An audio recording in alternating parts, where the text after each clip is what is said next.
first, 3 Republican candidates for U.S. Senate learning this week their names may not appear on this summer's primary ballot.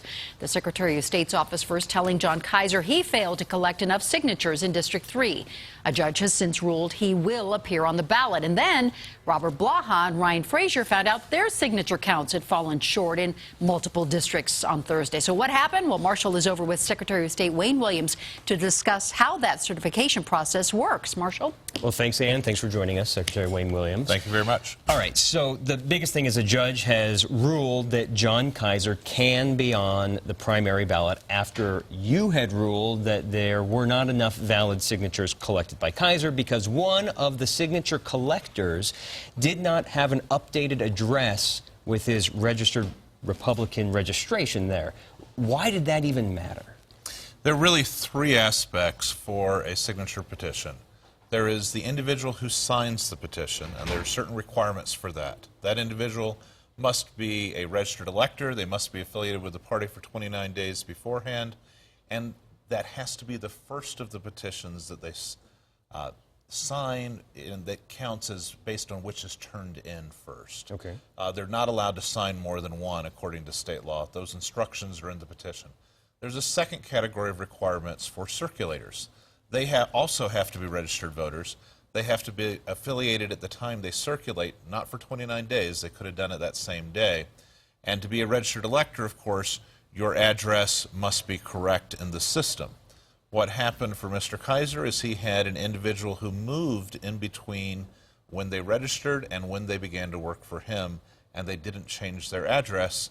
And so in our review, he didn't show up as a registered elector at the address that he asserted in the petition.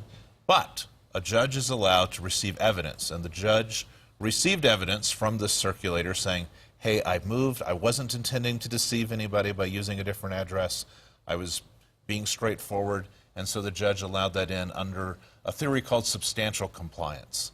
Our office uses, you have to actually comply with the law. The judge allows some substantial compliance when an individual can testify that there actually was no intent to defraud, no intent to do anything wrong. They just made a mistake, and the judge let them fix the mistake. So you're not allowed to consider, well, I don't think there was fraud there. Your office can't do that. My office can't do that under existing law. We have to apply the rules as they are established.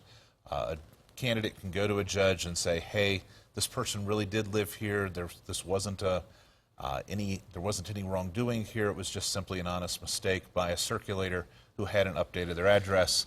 And so some of those can be corrected by a judge.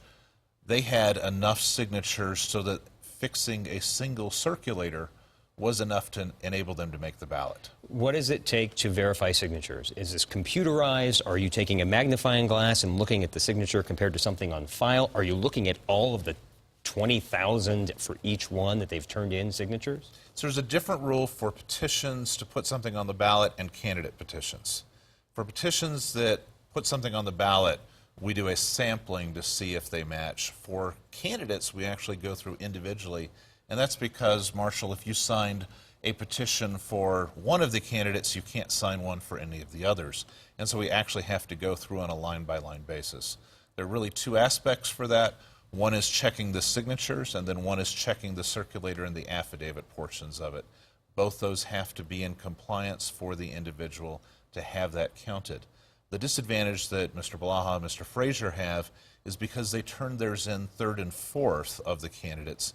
Anyone who has already signed the petition for either of the first 2 candidates can't be counted for either of them. Do you have an opinion, if you're going to run for U.S. Senate, that whether there's mistakes or not, you've got to cross all the T's and dot the I's exactly? If you want to be assured that it goes through, you have to cross all the I's, or cross all the T's, dot all the I's, and you have to make sure that every one of your circulators does it, and you have to make sure that every notary public that's providing the affidavit signature, the verification, also does all of the things they need to in that process. Quick transition to the bill you're supportive of to switch from a caucus to a primary system, but it includes that if you're an unaffiliated voter, which is the majority right now, 34% of the state unaffiliated, that for even one day you would have to register as a Republican or a Democrat to take part in the process. Why is it that we can't just trust a voter to get both ballots and send one back without ever having to choose Republican or Democrat on their name? There are a number of reasons why. First, in order to ensure that Colorado law complies with the requirements of federal law, like the First Amendment, that give you the right to associate. If you want to give a voice as to who's going to be the nominee for a particular party, you actually have to be a member of that party. Otherwise, you have to come up with a workaround that would avoid a primary entirely, which is what's in one of the ballot issues that's being proposed. Instead, this allows someone to affiliate. It takes a two-step process right now and makes it a one-step process. Right now, if you want to affiliate to vote in a primary, you can walk in at 6:59 p.m. on Election Day and say, I want to be a Democrat, I want to be a Republican, and then the next day change it yourself. This bill allows you to make that a one-step process. You affiliate, you say, but just for this election, and then it automatically takes you off afterwards. And we're going to get more into that when we talk with the Capitol Beat reporters after the first break. But